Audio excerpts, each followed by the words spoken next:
Hello, welcome to Truck Stop Murder True Crime Podcast. I'm your host, Gary Howard.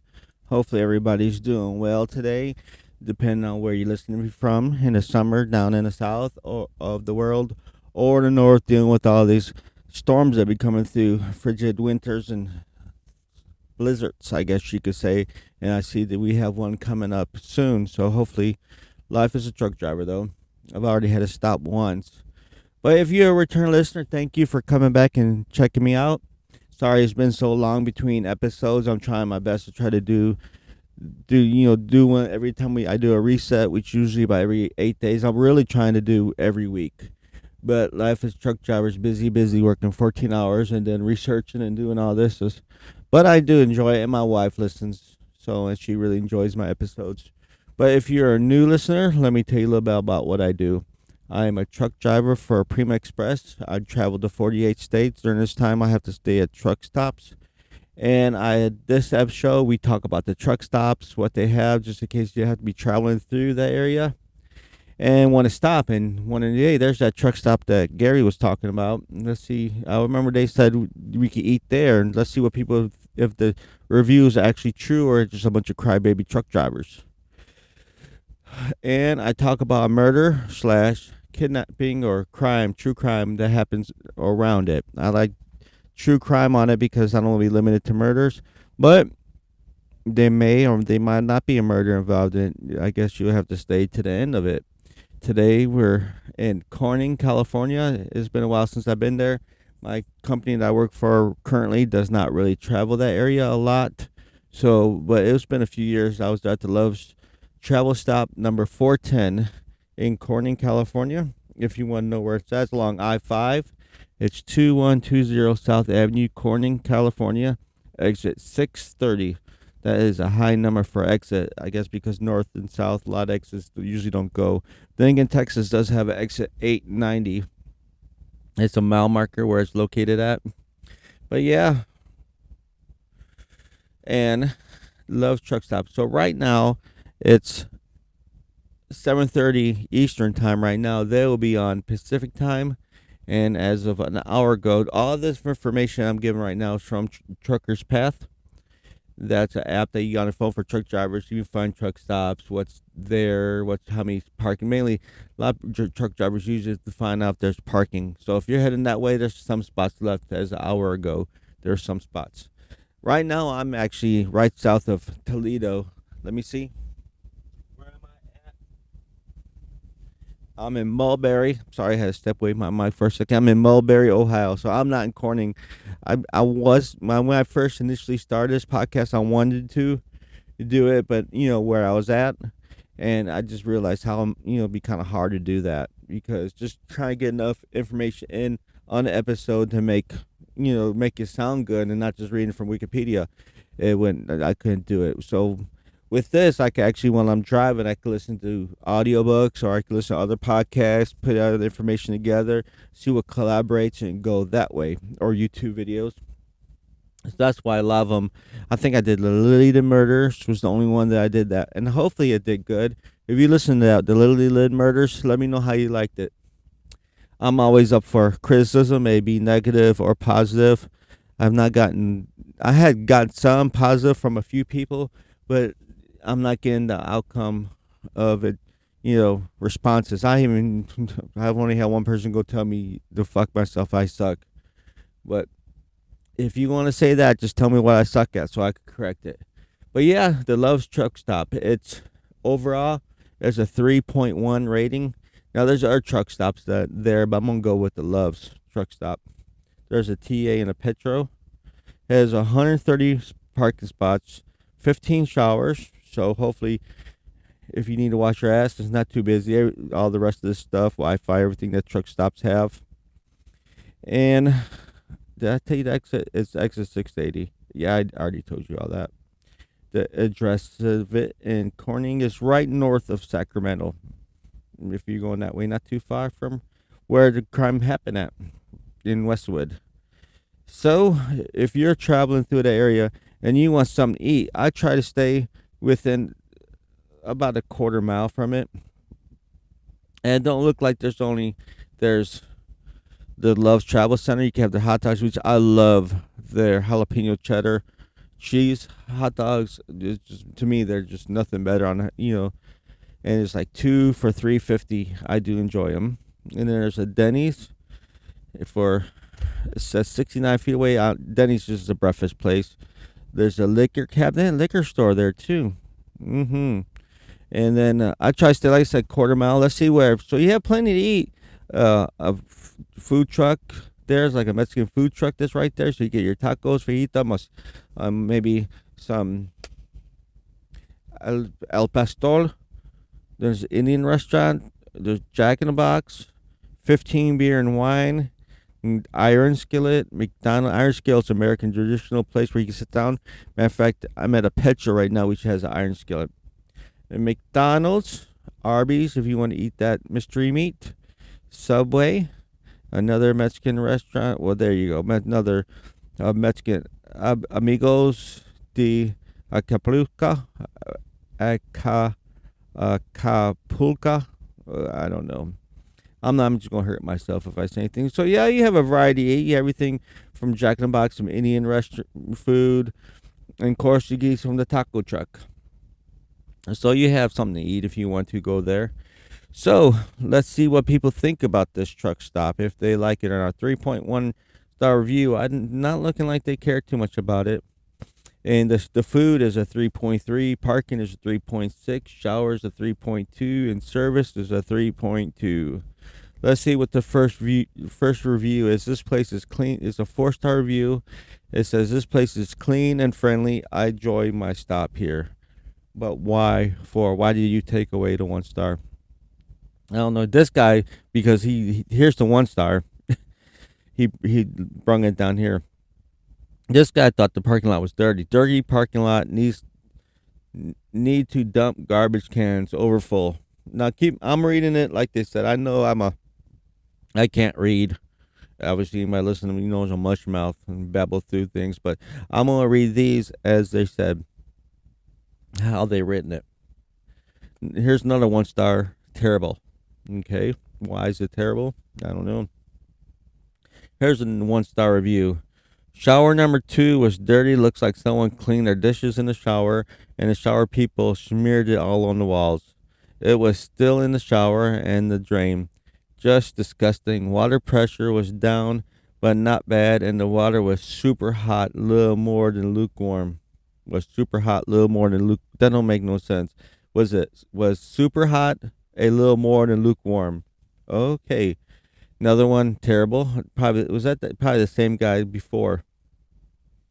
Let me see another 1 star review. The worst loves ever. Dirty, not friendly faces. Dirty, not friendly faces. Shower cleaner is a joke. Okay. 4 star review. Old Flying J converted into a loves. Again, this is a second 4 star review. They took a star off for why, I don't know. But here's another one. I bought 8 things at the store after paying $64. Oh, I like this one. I guess he's never shopped in California. I bought 8 things at the store after paying $64. I was asked for a bag. She charged me 10 cents for a bag. Have never paid for a bag at any other loves. I never put 10 cents on my debit card before. Obviously, I don't know if you ever been to California or not.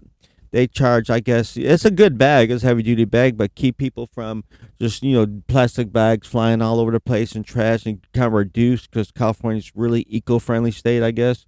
They start charging for bags. So it's 10 cents a bag, and then just keep on using them. I think that was their goal. But yeah, clearly this guy has never shopped at Love's in California, because if he did, he would have known that. Here's a 2 star review. Bathrooms are disgusting. Another one, 1 star review, 10/16/21 at 1600 hours. Lot is 2/3 empty. Last driver marked full. Total lie. Okay. That's why I try to, go off of these. But sometimes you have to be, you think about where you're stopping at and the truck stop. Sometimes they do lie. I don't know if they're saving spots for their friends or not. I don't know. One more review. Old, worn down Flying J. Sad even the same stores that are actually ran by Flying J are better shape than this one. Loves has money. They either should tear it down or completely gut and remodel. They just have bought it from a foreclosure of a Flying J. So there you go. The Loves in Corning, California. And the reviews and restaurants. Here we go. There's plenty to eat, but clearly people are not happy with it. They think it's disgusting and dirty showers where people do their dishes, wash the dishes. But anyhow, that's on to the crime. Today is a crime. Maybe murder, maybe not. Stay to the end and find out. Kidnapping of Colleen Stam. Yes, this is a case that I saw. First time I heard about it was I wasn't, he went over it a little bit during the Toy Box Killer on Time Suck, but he had mentioned about her for a little bit. I was like, that sounds crazy. Let me look into this. Then I actually read a few things about it. This is a woman that was held captive in this person's house in a box underneath. It didn't start this way, but in a box underneath the waterbed for 7 years. This is, this guy.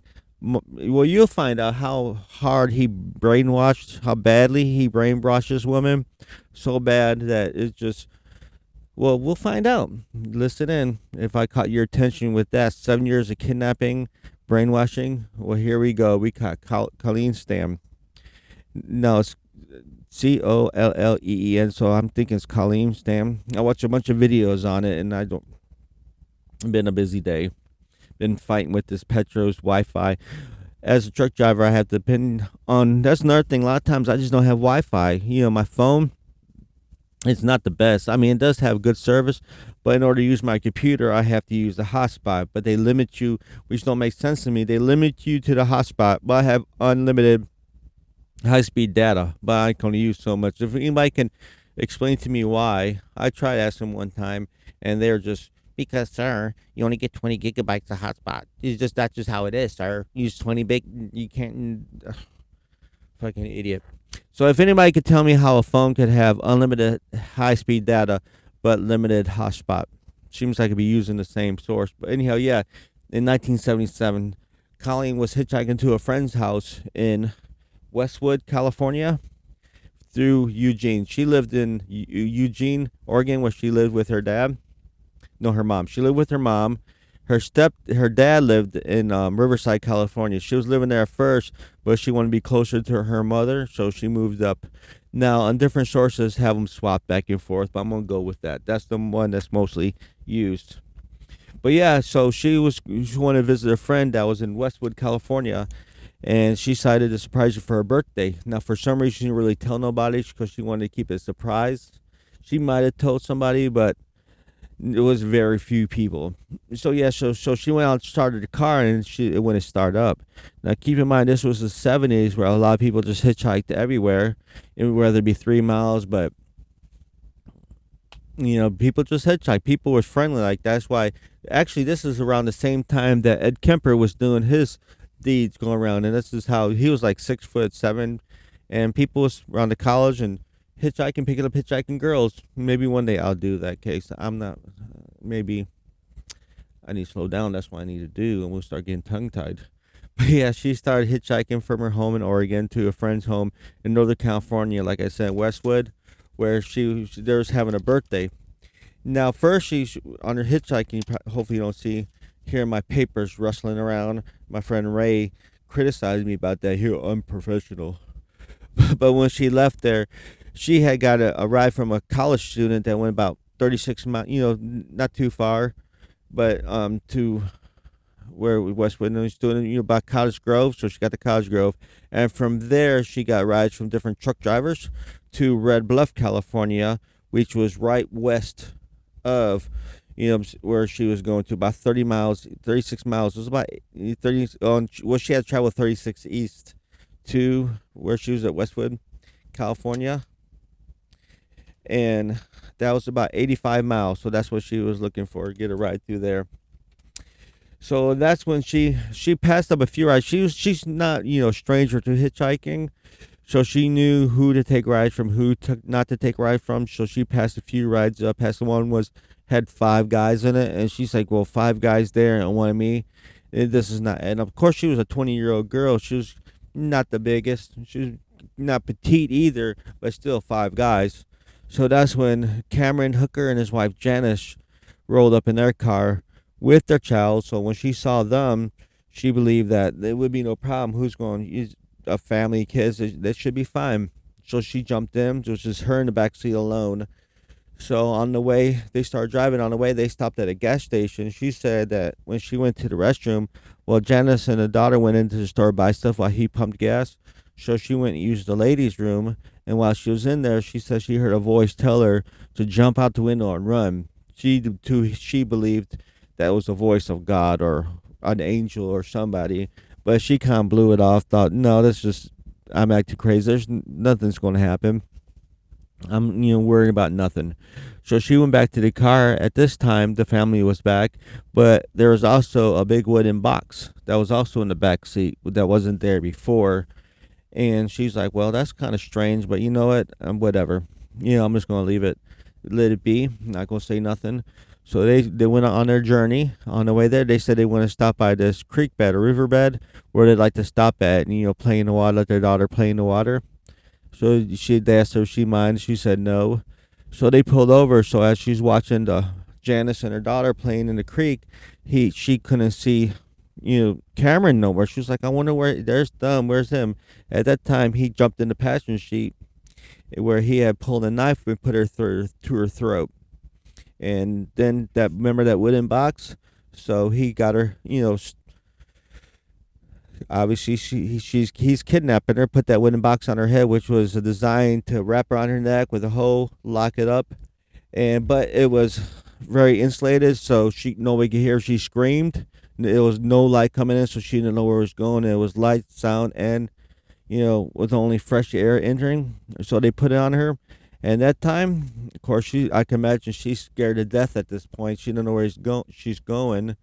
So, but she also didn't hear her wife say anything. So, by that time, I can imagine this poor girl scared to death, thinking that not only he is kidnapping her, but the wife is in on it because she didn't say, "What are you doing? What's going on here?" She closed the door, and off they went, driving to their house.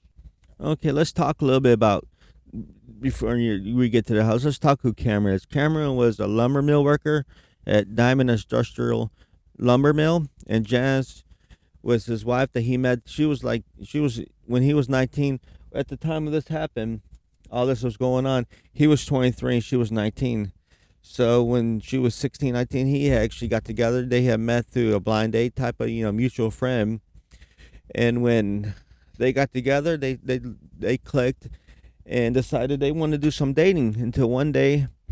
I mean, they never left, of course, because I'm still talking about them. But one time they went up to the mountains, and then Colin's true nature came out. He was really sadistic.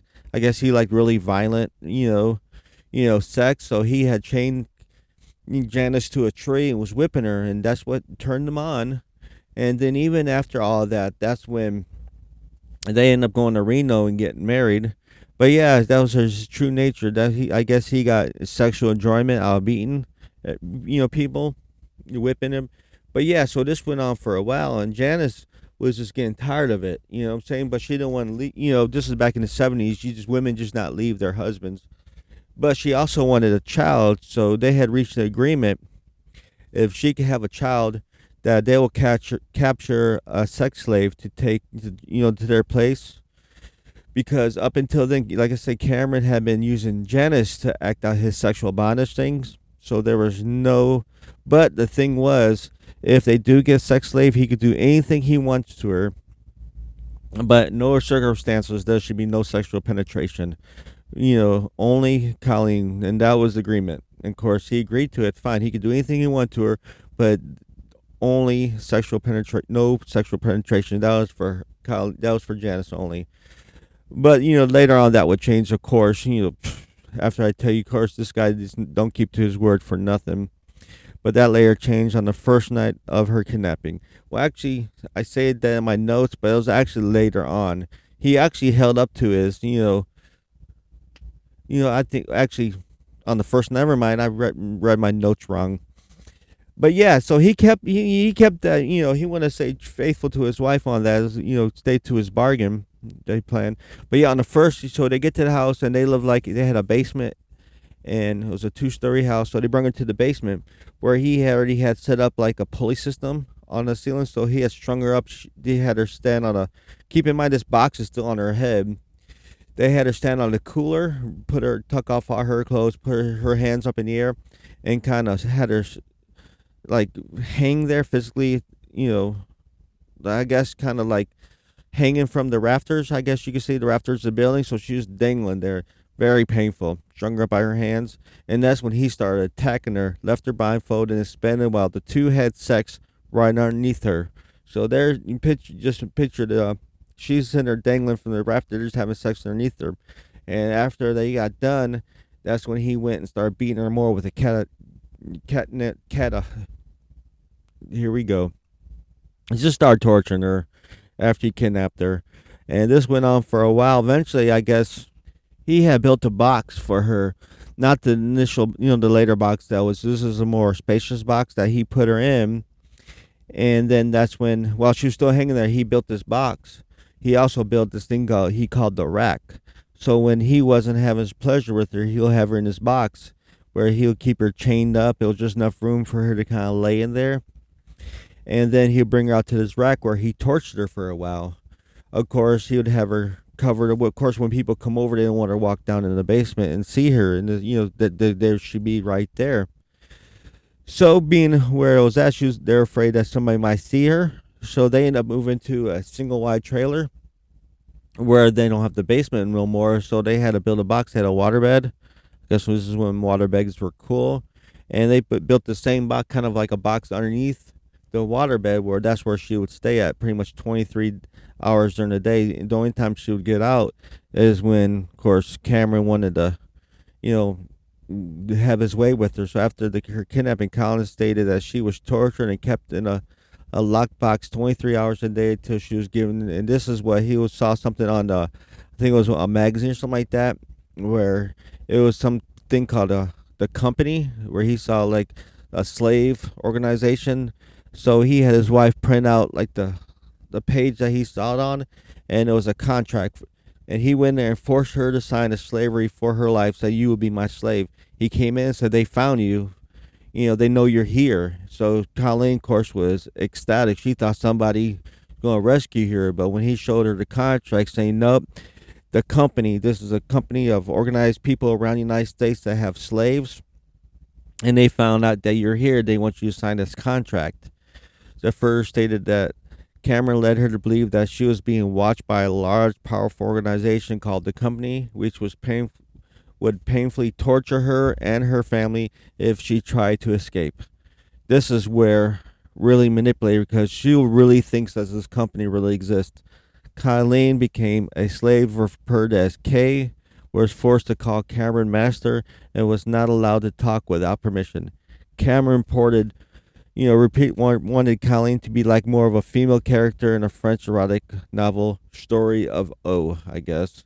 And this is when he started raping her, which consists of oral rape. Cameron did not actually know it didn't. Cameron did not want to have vaginal sex with her, but because he considered that a breach of his agreement with his wife.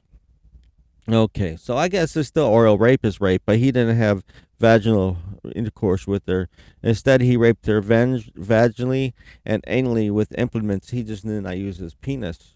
Following this, the Hooker family moved to the mobile home in Red Bluff, like I said, where Stan would keep her locked in the box for under the water bag. This happened in 1978. And even while Janice gave birth to her second child, while all this was going on, she was underneath the bed. So she knew every time they had sex, she knew when the baby was born, everything, but she was underneath it. So this is what she said. Colin said that her faith in God, how did she remain like this and strength? She said her faith in God and belief a chance of escape helped her survive. Her greatest fear was the company, of course. With Cameron reinforced daily to avoid painful punishment, she tried to comply with his commandments, which later led her being allowed to go off for jogs. So he manipulated her so much. Matter of fact, he even told her that he had to marry Janice because they thought that, to save her life from the company too. So in order for Janice not to be murdered by the company, they had to get married. and that's how he saved her life. And now he was telling her, since you're already this, that I did not want to do this, but the company somehow found out you were here, and now they know you're here, and there's nothing I could do about it. It's out of my hands. So once he realized that he had manipulated her so much, he started allowing her to work in the yard, care for his family's children in the mobile home, and help him build bigger accommodations because he wasn't planning on just stopping at her.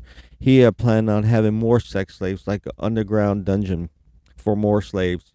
Even with open door neighbors and a telephone, she made no attempt to escape, according to her fear of the company kept her from seeking help.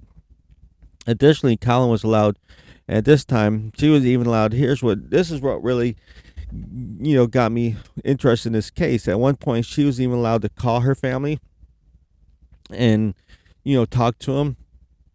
And at one point, she was even allowed to visit them by herself.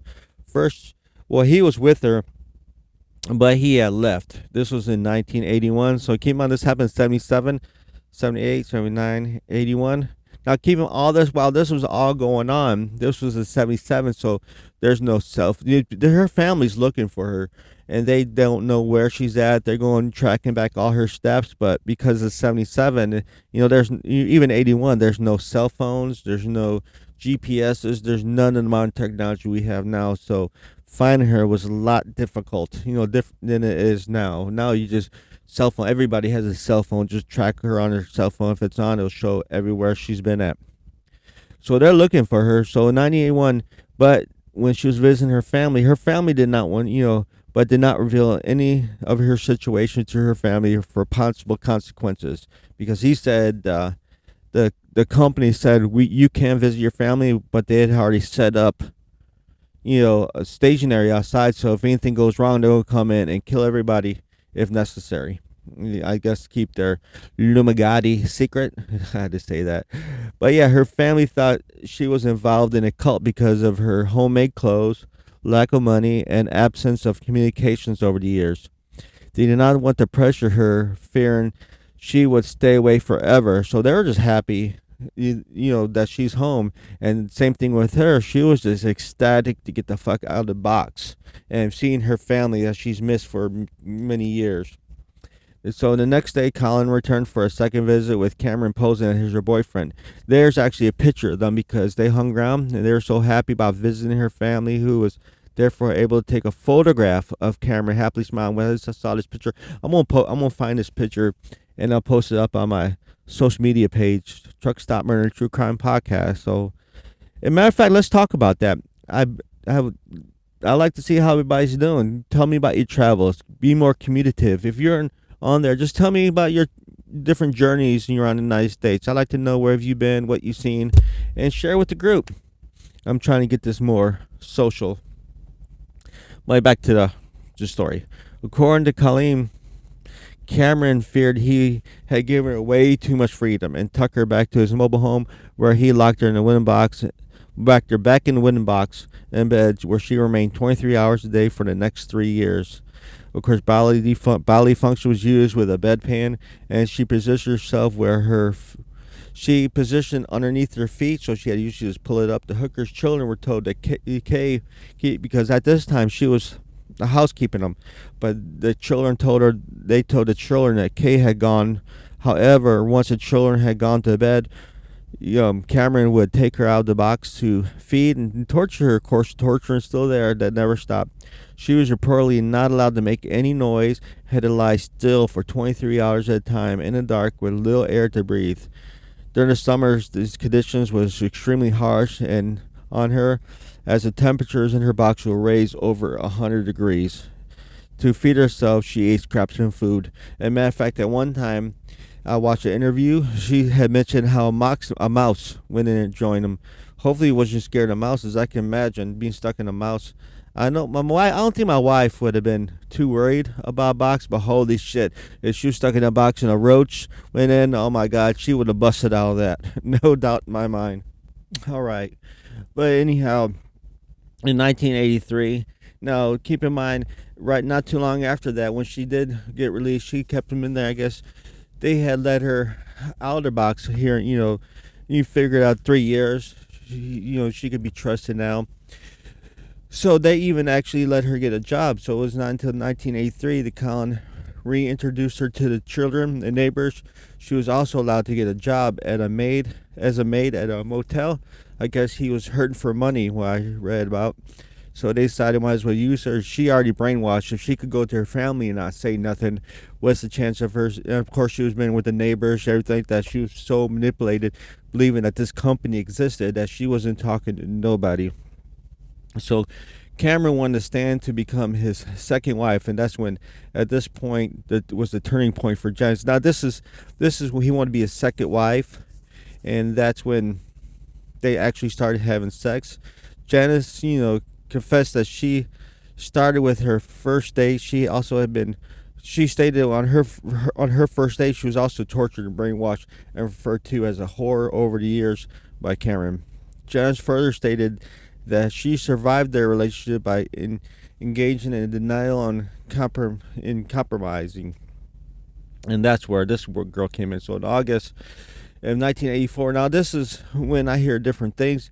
I believe she later would say that she did this because she was afraid that if Cameron do this to, a slave, I mean to this poor girl Colleen, what would she do to the daughters? But I think she was just getting jealous, and you'll get into why.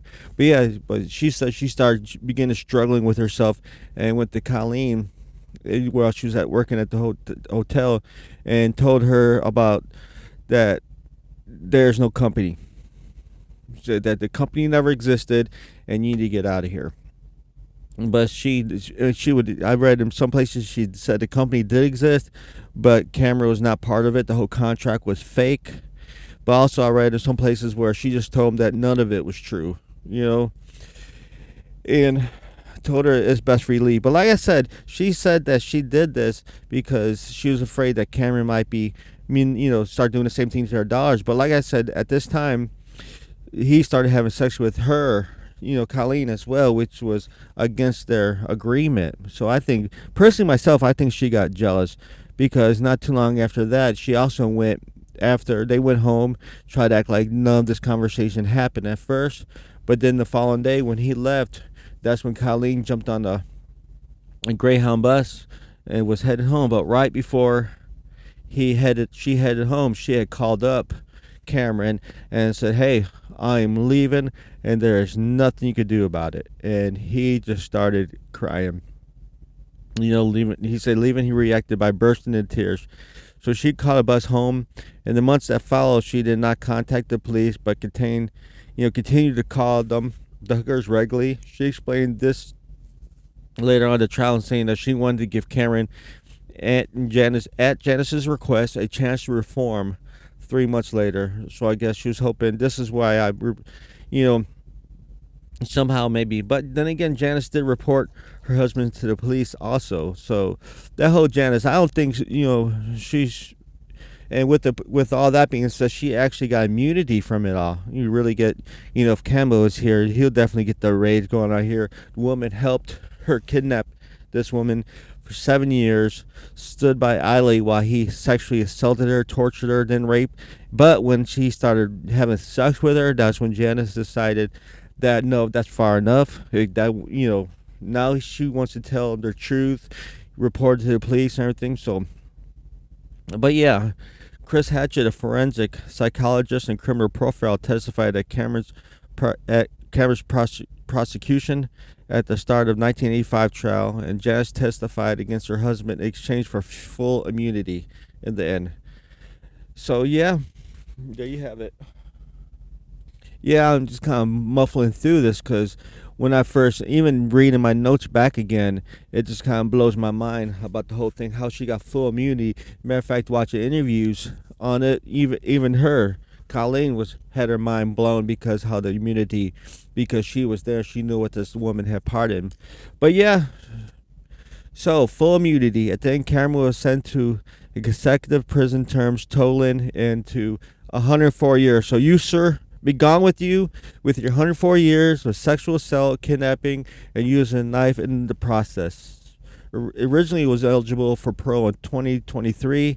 He had his hearing date moved up 7 years to 2015. But California's elderly parole, I guess you there's have a parole system if you're 62 or above, or 63, that you're older, you become an old man and you're an old person and you no longer endanger the community. So that was April 16th, 15th. His first hearing was April 16th, 2015. His request for parole was denied, and he'll be eligible for another hearing 2030. However, due to COVID-19 pandemic right now, California officials contacted Colleen and advised her that they were looking into possible granting him a parole in March of 2021. Instead of a parole hearing, authorities scheduled a hearing in September 2021 to decide if Cameron should be classified as a sexual violent predator, which will result in his civil commitment to a state hospital, which didn't happen. But he is eligible for parole this year, so I'm gonna try to keep my mind on, keep an eye on that and see what happens if he gets out of jail because of the COVID-19. Hopefully all that made sense. But yeah, she testified against her husband. He got 104 years in jail, and because of the whole coronavirus thing, they're trying to, I guess, lighten up the prisons, the people in prison. So yeah, he's eligible for parole this year. Like I said, I'll keep an eye on that. Maybe update. See, hopefully his ass will stay in jail. But remember that little twist in the story I told you about? But yeah, and this is truck stop murder, not truck stop kidnapping. So therefore, I'm not going to disappoint you. But in the view, when she was going to the box, she happened to look over to the side couple times and noticed a picture. And I forgot to tell you how they actually busted him, because they didn't have no evidence. I failed to mention this. I'm not going to go back and edit in. But when Janice destroyed all the evidence in the house, they couldn't find no evidence, so it's pretty much hearsay. He tried to say that it was all, she agreed to it all. That the kidnapping was first kidnapping, he first raped her, but after that, that's when she decided she stuck around on her own free will. So they didn't have the evidence, but he had took a picture of the contract that she had signed, so that's what busted him. I forgot to mention that earlier on for some stupid reason. I don't have my notes, but here you have it. If you're still listening to me there, that's how they busted him. They had a picture of the contract of the company, and that's what really got found, how he was found guilty for the rape, because everything else had passed. What's that word I'm looking for? I keep it was too late.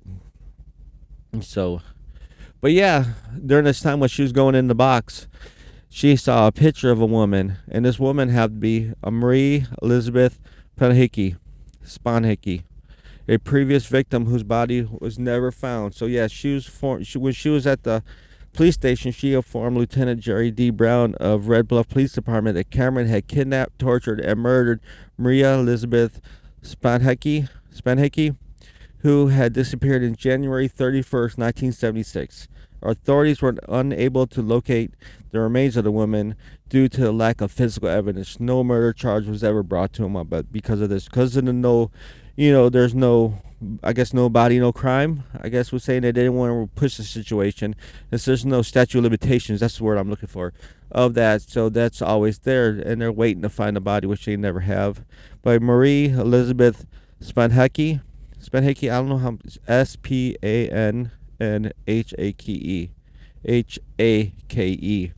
She had disappeared. Yeah, Maria Spanhickey had only lived in Chico, California for a month or so, having relocated from Cleveland, Ohio in December 1975. The 19-year-old was posed for a new beginning far from her hometown, employed as a part-time model at a Camaro shop while cohabiting with her fiance John Baruth, Baruth. On January 31st, 1976, Maria and John visited an indoor flea market. At some point, they got into an argument, and Maria left his partner on foot from Eagles Hall, but being unfamiliar with the area, only could rely on kindness of strangers, so he was hitchhiking too. And of course, she was never seen again afterwards. John reported her disappearance to authorities February 2nd when she failed to return home. Of course, she was the first person they thought did it. They passed the polygraph test. Her personal belongings were untouched, making it unlikely that she had packed and moved out after the incident at the flea market. According to Chico News and Review, Janice outlined Maria's final hellish 24 hours. This is what Janice said. What happened to this one poor woman happened to Maria. That the last 24 hours of life after abduction, her of course hitchhiking, they picked her up. Cameron successfully tried to sever her vocal cords, cut her throat. It was unsuccessful. He resuspended her from the basement, same place where Colleen was at. Suspended her from the basement ceiling, shot her in the stomach several times with a pellet gun, where he finally strangled her to death. The couple concealed Maria's body in blankets and drove her to an area somewhere between Reading and Lesson Park for ceremonial burial. He just dug her in a hole. Janice guided authorities to the grave location, but they could never find anything with her. So yeah, lack of evidence prevented them to file charges for murder on her. So yeah, so there was a murder, but because I can't really say it was a murder because there's no evidence, but this woman's saying it is. But the picture was in her. I don't think they ever found a picture. I've never found anything stating they found anything belonging to Maria in their house. The only thing is just woman saying that Cameron did that, which in sense wouldn't that say that she was there too? So therefore maybe they should start looking into her. But anyhow, there you go. I'm sorry that last part was kind of mushy and everything, but it just still baffles me that she's getting away with it. Oh, Janice is getting away with it all because she decided to, turn. But then again, they did say that if they didn't give her immunity to it, they would have nothing on her, and he would just Cameron would have walked free to maybe pick up another young girl, do the same thing to her.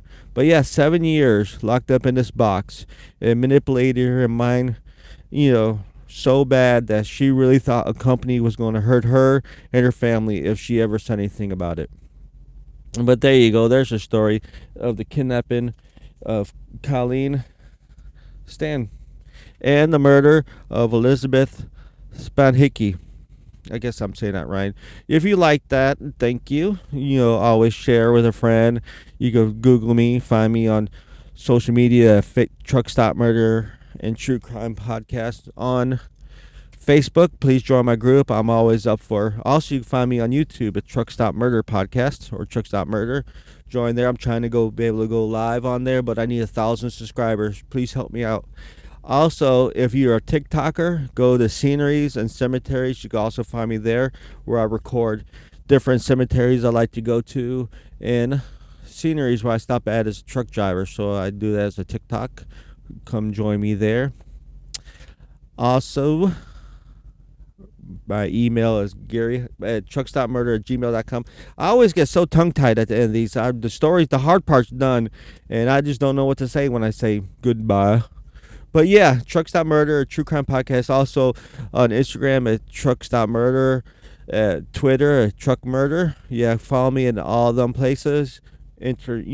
Act with everybody on my Facebook page if you want to. And I do have a Patreon if you want to join me on there. Help me get some new equipment. Anyhow, well, there's the story. And as I always say, you can't fix stupid, but you can sure numb it with a 2x4. I'm out of here.